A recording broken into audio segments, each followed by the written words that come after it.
네, 안녕하세요. 안녕하십니까. 안녕하세요. 네, SSEC의 첫 번째 시간입니다. 오늘 처음으로 모신 분은 이중섭 님이신데요. 먼저 자기소개 좀 부탁드리겠습니다. 저는 제 이름 이중섭이고요. 용녀 살고 있고요. 아이 둘의 아빠입니다. 저는 한 8년 전에 중국 지역 전문가 활동 좀 했었고요. 2018년도에 필리핀 주점으로 나가서 한 2년 동안 주점 활동을 하고 돌아온 경력이 있습니다. 네, 필리핀 저는 놀러만 가봤었는데 좋죠. 네, 실제 생활이 주재원으로서 생활이 어땠었을지 굉장히 궁금한데요. 일단 많은 분들이 가장 걱정하시고 궁금해하시는 게 이제 주재원을 나가게 됐을 때 자녀 교육에 대해서 걱정을 많이 하세요. 그렇죠. 국제학교를 보통 가게 되잖아요. 예. 국제학교에 대해서 필리핀은 또 여건이 어땠는지 이런 것도 좀 설명 알겠습니다. 드려볼게요. 사실 그 주재원의 꽃이라고 할 수 있습니다. 사실 해외 경험을 하는 것도 중요하지만 가장 중요한 거는 국제학교를 그게 이제 선진국이 됐든 후진국이 됐든 국제학교를 경험할 수 있다는 건데요. 아이들 입장에서는 상당히 큰 메리트고요. 부모 입장에서도 상당히 큰 메리트라고 생각이 듭니다. 비용은 많이 들긴 하는데 대부분 필리핀 같은 경우는 학기당 2천만 원 정도가 들었는데요. 저희 회사 같은 경우는 90% 이상 지원이 가능했었습니다. 그래서 혹시 자녀분들이 몇 학년이셨어요? 저는 지금 현재 중1하고 초등학교 5학년인데요. 그때는 초등학교 4학년하고 2학년이었습니다. 그럼 엘러멘터리 스쿨이었겠네요. 예, 그렇죠? 맞습니다. 그래서 아마 그러면 미들이나 하이를 갔을 땐 조금 금액이 등록금이 조금 오르긴 조금 더 하겠어요. 학년이 올라갈수록 좀 올라가긴 하는데요. 네. 전 사실 한 2년밖에 있지 않아서 이제 5학년까지 있고 5학년 넘어가면 사실 네. 이제 그 미들스쿨이 되잖아요. 네네. 큰 아이는 5학년까지 있다가 지금 온 상황이라서 네. 잘 그러면 왔습니다. 필리핀에는 국제학교가 뭐 어디 영국 학교, 뭐 미국 학교 이렇게 뭐 있잖아요. 어느 나라에 어느 학교 다니셨어요? 아이들은? 필리핀은 아시겠지만 미국의 소국이었고요. 네. 필리핀에는 일본, 중국, 영국, 미국 모든 국가의 학교들이 다 있습니다. 근데 그 중에서 가장 역사가 오래고 100년 이상 된 학교가 있습니다. ISM이라고요. 인터내셔널 스쿨 마닐라라고 해가지고요. ISM 학교가 있습니다. 그 학교에 진학을 했었고요.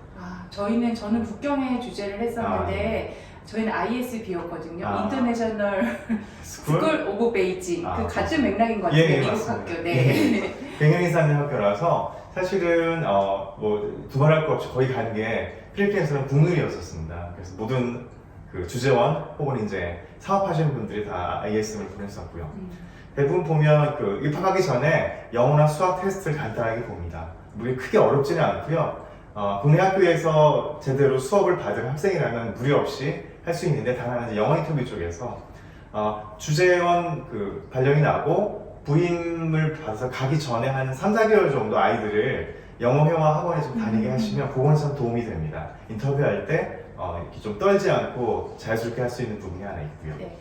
혹시 저도 그때 경험상 그때 저희 아이가 초등학교 3학년이었는데 그 ESL 프로그램에 들어가는 퍼센테이지가 대략 어느 정도 돼요? 저희 한국 애들 같은 경우에는? 대부분 다 그러니까 영어를 유창하지 않은 이상은 모든 학생들이 다 ESL 프로그램에 같이 하고 있습니다. 네. 그래서 저는 ESL 프로그램 해가지고 수업 전에 미리 와서 하는 건 줄 알았는데 그게 아니라 수업 중간중간에 ESL 선생님이 따로 오셔서 가르쳐 주시고 함께 수업을 하는 그런 식이더라고요. 그래서 저희 큰애는 영어 좀 돼서 ESL이 필요 없었는데 작은 아이는 ESL을 함께 했습니다. 물론 비용이 좀 추가는 되긴 하지만 저는 그럼 더 일찍 가야 되나? 막 그랬는데 그런 건 아니고요. 수업 중에 한 교실에 ESL 선생님이 함께 계십니다. 그래서 그렇게 진행을 했던 기억이 납니다. 네, 그래서 저희 같은 경우도 ESL 프로그램을 보통 한번 들어가면 6개월 이상, 1년씩 이렇게 교육을 받게 되는데 그런 경우에 ESL 프로그램에 들어가지 않은 아이들에 비해서 오히려 더 체계적으로 영어 교육을 받아서 추후에는 또 영어 실력이 더 느는 경우도 많이 있는데 그런 경우도 있어요. 나가기 전에 부모님들이 걱정을 하시거든요. 영어를 못하면 어떻게 적응할까. 근데 사실은 아주 기본적인 그런 그 회화 능력을 가지고 가면 또 학교에서 국제학교에서 지원을 해주는 프로그램이 있으니까 전혀 걱정하실 필요 없습니다. 오히려 부모가 더 못해요. 아이들을 금방 배웁니다. 네. 네.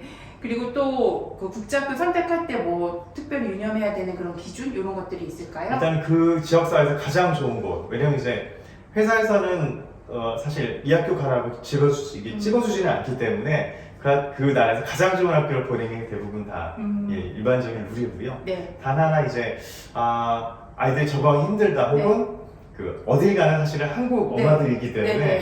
학원이 뭐 가까이 있느냐 없느냐 네. 뭐 이런 것도 상당히 중요하거든요. 맞아요. 네. 예. 우리나라 예. 유일하게 영어 학교다 미국 학교 다니면서 영어 과외 또 하는 맞습니다. 우리나라. 예. 네. 단 하나 저희 아이가 뭐 어디 가나 다 마찬가지가 좀 왕따를 좀 당했습니다. 그래서 분리라고 하죠. 뭐 이렇게 뭐 떼거나 이런 건 아닌데 그 아이들이 좀 근데 특이하게 희한하게 한국 아이들이 가장 왕따를 많이 시켜요. 한국 아이들과 스페인계 아이들 많이 시켰는데 이 국제학교 같은 경우는 상당히 그런 시스템이 잘 돼 있어서 만약 그런 일이 발생하게 되면 위원회를 딱 열어서 교장 선생님, 선생님 그리고 상담 선생님 한 4분이 함께 그 회의를 해서 가해자 학생과 피해자 학생의 부모님까지 다 모여서 네. 이런 그 시스템이 잘 돼 있어서 저희 아이들 한 6개월 정도 힘들어하다가 그 이후에 상당히 친구들과 잘 지냈던 그런 기억이 있습니다. 네. 예. 저도 유사한 경험이 있었어요. 저도 저희와 저희 남편 그리고 상대 쪽의 부모님, 교장 선생님이 다 모여서 협의를 하고 방안을 마련을 해서 그 조치에 따라서 이행을 하는 그런 과정을 겪고 또 상담 선생님들이 많이 예, 많이 도와주셨던 도와주셨습니다. 예, 그런 기억이 납니다.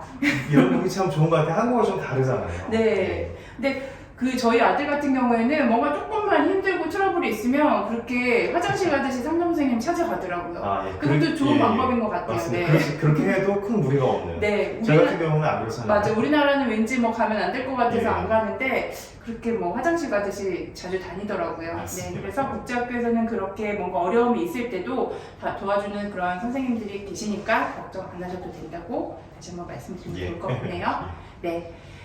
오늘은 이제 국제학교 편이었고요. 간단하게 우리가 알아봤는데 더 자세한 내용 그리고 또 나라별로 다르고요. 또 학교마다 다르고요. 맞습니다. 굉장히 이제 다양한 케이스 바이 케이스가 있을 텐데 더 자세한 사항은 저희 나중에 회사 홈페이지나 추후 진행되는 교육을 통해서 더 많이 전달 드리도록 하겠습니다.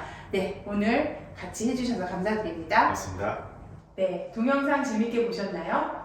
저희는 주재원 경험이 있는 주재원의 진정성을 가지고 있는 전문가 집단입니다. 여러분들 주재원 파견 전 교육, 파견 중 교육, 그리고 귀인 교육과 가족 교육 문의사항 있으신 분들은 이 아래 나가는 연락처로 연락 주시기 바랍니다. 교육 꼭 안 하셔도 됩니다. 궁금한 점 있으면 언제든지 편하게 연락 주세요. 감사합니다.